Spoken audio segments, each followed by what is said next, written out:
Salut! Alors, ces derniers jours, il y avait des orages et il y avait des pluies fortes. Du coup, toute la forêt est sous l'eau.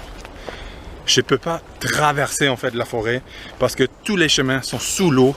Et même si je passe à côté, dans les parcelles de la forêt en fait, sous les arbres, parmi les sous-bois, il y a de l'eau de partout.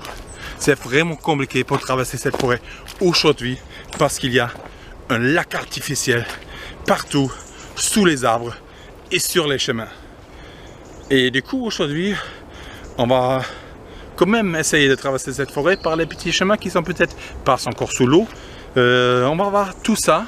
Ça va être extrêmement compliqué. C'est quand même une bonne nouvelle parce que ça veut dire que la pluie tombe enfin. Ça veut dire que la nature se recharge en matière d'eau. Ça c'est très important pour la nature, pour le vivant et en fin de compte pour l'être humain. En revanche, voilà, on ne peut pas traverser la forêt aujourd'hui. On va essayer quand même, on va essayer de ramasser quand même un petit peu des poubelles qui traînent en fait dans la forêt. Mais a priori, toute la forêt est sous l'eau. Un lac artificiel sous les arbres. C'est parti pour aujourd'hui. On y va.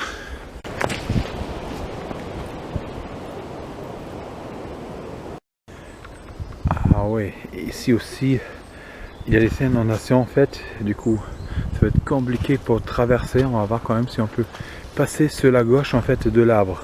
Côté gauche, c'est peut-être possible pour continuer sur notre chemin habituel. Ok, je viens de déterrer ça. C'est une grande espèce de oui, une bombe, je crois. Une bombe, vous savez, du graphe en fait.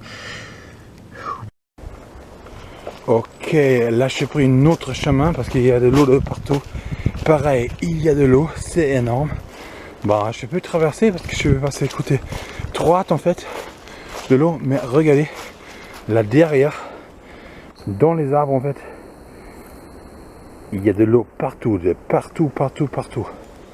Donc voilà, ça va être vraiment compliqué à se faire un chemin. Ok, un petit bout de tissu, on ramasse. C'est fou, il y a de l'eau partout en fait. Mais ça c'est quand même bien parce que ça veut dire que la terre recharge en fait ses batteries en matière d'eau. Et ça c'est quand même extrêmement important en fait pour la terre, pour la vie, pour la forêt, pour la nature et à la fin pour l'être humain. Ok, une feuille à 4 avec un dessin dessus, une main d'un enfant en fait. Donc voilà, un dessin qui disparaît comme ça dans la nature en pleine forêt. Ok, je voulais emprunter un autre chemin en fait. Mais comme vous voyez, pareil, il y a de l'eau de partout, sous les arbres. Et là, je tourne la caméra. Là où il y a cette petite rivière, il y a normalement un chemin qui s'approche de la rivière qui est au fond dans une centaine de mètres en fait. Mais voilà, il y a de l'eau partout en fait. Toute la forêt est une lac. On peut le dire comme ça. Hein. Toute la forêt est une lac. Les recharges d'eau sont faites. Ça c'est bien. Par contre, moi, je peux traverser nulle part. Ok, là encore, toute une parcelle qui est sous l'eau. Donc il y a vraiment une lac sauvage qui se crée ici à cause de la pluie forte des derniers jours. On peut traverser nulle part. Ok, j'ai pris encore un autre chemin et à nouveau c'est impossible pour moi pour traverser. Tout est sous l'eau en fait. Tout est sous l'eau. Il y a une lac d'eau dans toute la forêt. Impossible de traverser. Ok, là il y a de l'eau. Voilà, dans l'herbe en fait, et sous les branches d'arbres, on ne peut pas traverser par là. Ok, du papier, du mouchoir, et comme très souvent, il y avait des tempêtes avant de la pluie, et en fait, la journée après, il y a plein de choses. Bon, là, on va quand même essayer, parce que là, c'est quand même possible de se faire tout petit chemin. Voilà. Ok, là, je trouve donc un petit chemin où il n'y a pas d'eau en fait, et du coup là on peut aller. Et donc ici on va essayer de ramasser un petit peu si on trouve peut-être des poubelles. En revanche, je vais vous montrer quelque chose parce que juste à côté, voilà, il y a un arbre qui est tombé. Je disais tout à l'heure, il y avait des tempêtes, des orages. Voilà, là, ça ce sont les racines en fait de l'arbre qui est tombé. C'est quand même étonnant à chaque fois parce que les racines en fait et les arbres sont tellement petits alors que les arbres sont tellement majestueux et monumentaux, on va dire. Voilà encore un arbre qui ne s'est pas déraciné mais qui est cassé en deux.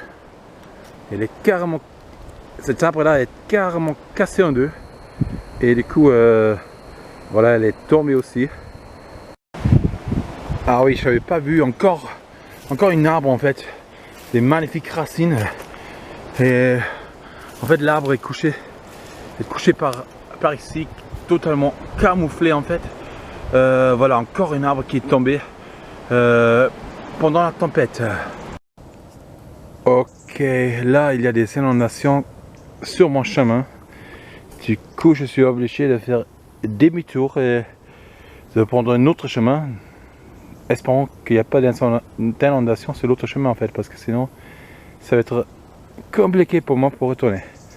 Voilà, de l'eau partout, mais en même temps c'est bon signe. Nous avons vu qu'il pleuvait beaucoup, qu'il y a beaucoup de pluie qui est tombée. Pour tout vous dire, dans 30 jours il y a équivalence de 6 mois de pluie qui est tombée. Ça c'est juste énorme. Je t'avais dit que c'est une bonne nouvelle et c'est une bonne nouvelle. En revanche, le changement climatique provoque donc des météos extrêmes comme ça. Et du coup, en fait, dans son extrémité, il y a aussi les tempêtes qui sont de plus en plus extrêmes et violentes. Et du coup, c'est ça qui provoque la chute des arbres. Et quand je parle des chutes des arbres, ça veut dire il y a donc des arbres qui se déracinent, qui cassent en deux. Et donc, il y a destruction de la forêt. Et nous avons déjà en parlé. La forêt est importante en fait pour garder l'équilibre de notre météo sur Terre et surtout pour rafraîchir le climat terrestre. Et donc, quand il y a beaucoup de tempêtes comme ça qui vont faire tomber les arbres, qui vont détruire les forêts, comme ça en fait, le réchauffement climatique est accéléré également en fait par la tempête. C'est pas uniquement le soleil, la chaleur qui provoque des feux de forêt qui détruisent en fait la forêt, mais c'est aussi la tempête qui fait tomber, qui fait chuter les arbres, qui détruit à son tour les forêts. Et ça c'est quand même grave, ça c'est pas du tout une bonne nouvelle. On va faire demi-tour, la nuit va bientôt tomber et il y a trop de chemins sous l'eau. Il y a des parcours zigzag à faire. Je ne sais pas si je dois faire 2, 3, 4, 5 km en plus pour trouver en fait un chemin qui me ramène à la maison.